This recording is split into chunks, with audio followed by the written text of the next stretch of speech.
Well, my AC broke, and it won't get fixed till next week, and it's the dead of summer. So I'm role-playing Olas Kinks inside the steamy Lustrian jungle that is my basement.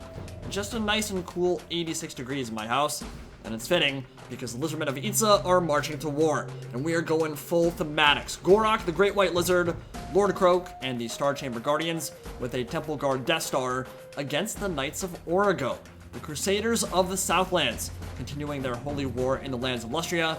The dinos of the first city are here for a meet and greet. Sir John Tyrewald leads the Bretonnian Errantry War, the new Grand Master of their order, with the champion Donna Don Domingo by his side and a damsel of the Lore of Heavens. And of course, the Knights of Origo themselves, known far and wide for their religious frenzy and their martial skill. But wouldn't feel like Bretonnia without a ton of poopy peasants, right? Love that color scheme, but we're doing more content with Mixu's Lord mods, and this was only one of the many battles I played with the Zach B. Sane. We've seen a lot of them, but for this one, I am playing as Itza, and that means it's time for Gor-Rok, the albino beatstick, to shine in the sun. Dude is a behemoth. 30 bonus for Slarge, gold shield, heroic killing blow, and perfect vigor combat steroids every 2 minutes. But perhaps more interestingly, he also has Guardian Aura as that brick wall in defense of his peoples. And so the game plan here is to stack physical resist. We can get up to 30% with Gor-Rok and Star Chamber Guardians passively, and another 44% when Kroak drops his bubble shield, giving that Scarvet and the Carno a ton of physical resist as well. And unlike a lot of matchups where you want to spread the field a lot, against Bretonnia as Lizardmen, going for a death ball style of play is often the right call, because Temple Guard are a really tough nut to crack, and Kroak, he just really synergizes well with that. So keeping that formation high and tight maximizes all those resistance buffs, and it should make for a very thematic and very tanky build in keeping with the thematics of Itza itself. A couple feral dinos to cause terror and break up the lines as well. This isn't quite a Death Star, but a lot of the same principles still apply, and the Umbral Tide out on the flank. But for the Knights of Origo in the red, questing knights hidden at the front of the forest, they are a big threat to all the Source Warriors, and actually Temple Guard if they're able to rear charge. Bunch of men-at-arms polearms, and the Sword Brothers of the Knights of Origo themselves. Just a mean stat line across the board, kind of like Mirror Guard in terms of a battlefield role, and they've got Frenzy too, called Frothers by their enemies in the deserts of Araby, rabid and foaming at the mouth with religious zeal. So that is going to be a very tough nut to crack there. More polearms, and Donna Don Domingo is their champion. Master of Battle gives him a nice combat steroid. He's got 12 bonus for Slarge, which is certainly not bad, and acts as a mobile Guardian Aura Grail Reliquary, immune to Psych in an AoE. Pretty strong. There is another Grail Reliquary for more counters to Terror, which makes sense when you're playing against the Lizardmen, bunch of peasants, and Sir John Tyrewald on his Hippogriff above. Northern Fury is like Bestial Rage, gives him a nice stat boost, and the Sword of St. Origo makes enemies weak to fire. So the Holy Wardens of Lama Central Abbey and Fire Arrow Archers be trying to synergize with that. Could melt Kroak real quick if they're able to stack up all that stuff on top of him. That thick mummy booty will not enjoy getting set aflame. And that is pretty much the builds for both sides. So let's get this one underway. Zach B. Sane, Indie Pride from Milk and Cookies Total War, and Mixu's Lord mods. A lot of really fun matchups coming up very soon. This one's one of them. And because we know each of the Game 2 races is likely or guaranteed, I think CA might have already given the verbiage that it's guaranteed we get DLC for each of the main races of Warhammer 2, then that means Gor-Rok is relatively likely, in fact I'd say quite likely, to either be free LC or DLC sometime in the hopefully near future. We shall see soon enough. I really would love to see the big fat albino Bastion of Itza. It'd be pretty awesome. He's a really cool lord, and this gives us a nice little indication of what he might play like on the battlefields of Total War. So as the game starts, mounted yeomen for the Knights of Origo will start harassing my Temple Guard, and they're actually doing a very good job of it. They're staying right outside the range of those Umbral Tide Salamander Hunting Pack trying to explode them, and they are just avoiding all those shots and getting a lot of good damage in on the unshielded flank of those Temple Guard. I don't know what spell that is. It looks like a lightning bolt raining down. We'll see soon enough. I imagine that was not a comment of Cassandora. We'll take a look soon enough. It was! Wow! So that was a comment of Cassandora. I'm going to go out on a limb right now and say that that was not worthy Hashtag not worth. Zach already memeing, thinking that I'm gonna be a pushover here. Let's see if the Lizardmen can teach him a lesson. Bastiladon going up the center. Now that is a big chain lightning, and that is a nice vortex. Unfortunately, it's gonna act like a wind spell and go right down the line of those Knights of Origo who already got charged by Temple Guard and a Feral Bastiladon, and they may be a very good infantry unit, but against all that AP and a huge vortex that shish kebabbed their own regiment, not gonna be feeling too good after that one. Unfortunately, they're gonna tear a route instantly, so I don't know how much of them we're gonna get to see this battle. That is a Deliverance of Itza level 1, trying to explode some peasants and open up some space for those Temple Guard in the center. And Zach is gonna do a really good job of just straight up dodging out of the way. And that's the thing about those spells, the wind up on it is very long. If you're on your micro, you can end up dodging quite a lot of those Deliverance of Itzas and waste a lot of their Winds of Magic too. Here we have Gor-Rok, the Great White Lizard, and a Scarvet on a Carnosaur going after Sir John Tirewald and racking up some very nice damage.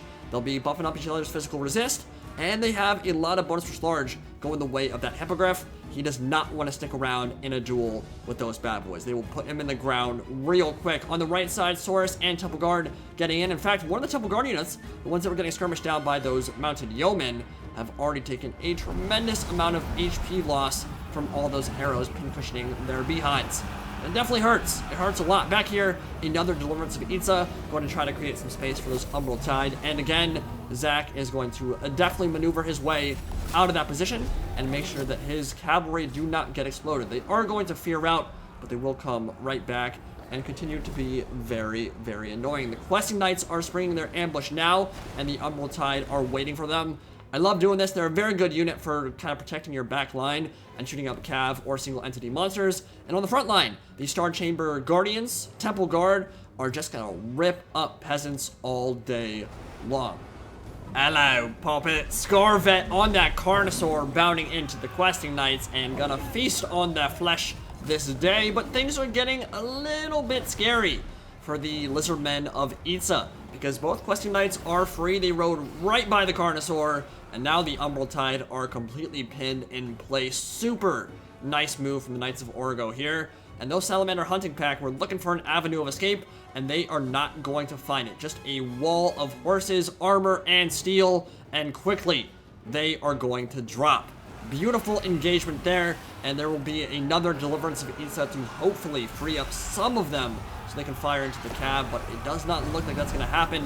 Scarvet and Gor-Rok, the Great White Lizard, on top of John Tirewald, though, and even Lord Kroak himself. He has really low melee attack, but high weapon strength, and when he lands a hit, it can hurt. But Gor-Rok, 30 bonus for storage, you do not want him hitting you in the ass, and that's what he's doing over and over. Just giving him some love tap, some spanking from behind.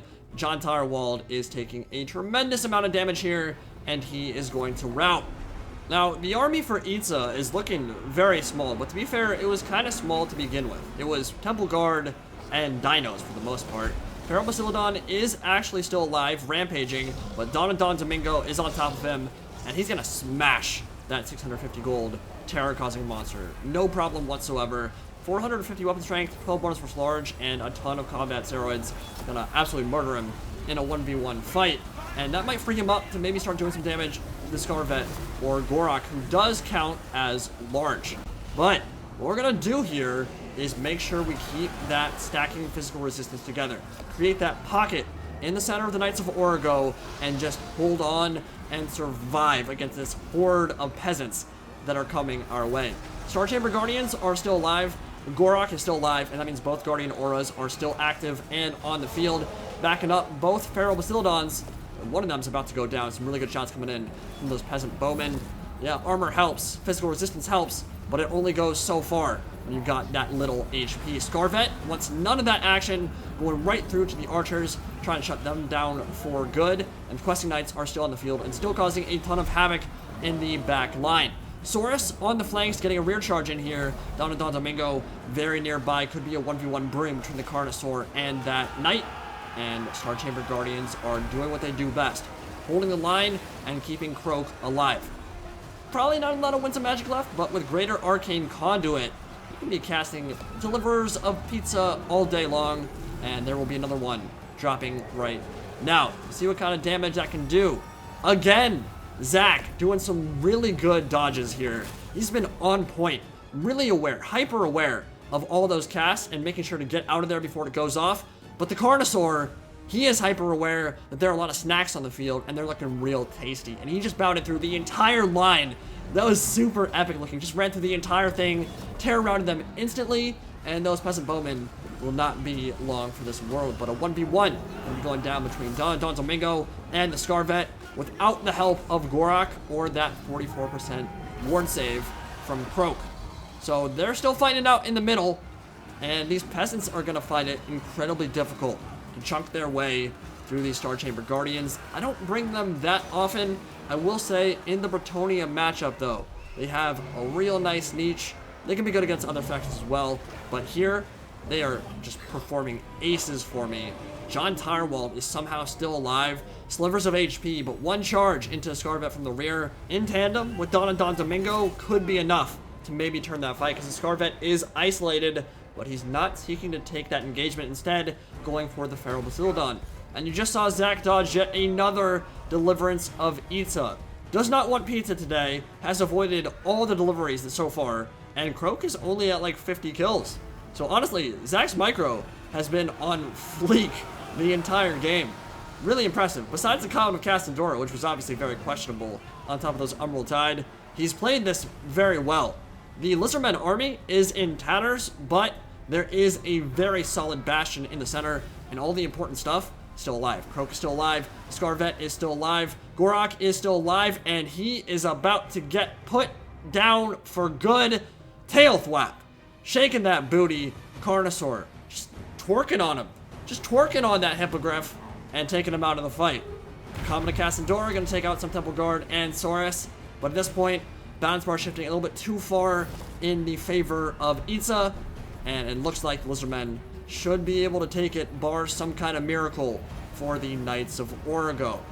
Couple things there as we see the duel between a big, scary Carnosaur and the champion of the Knights of Origo himself.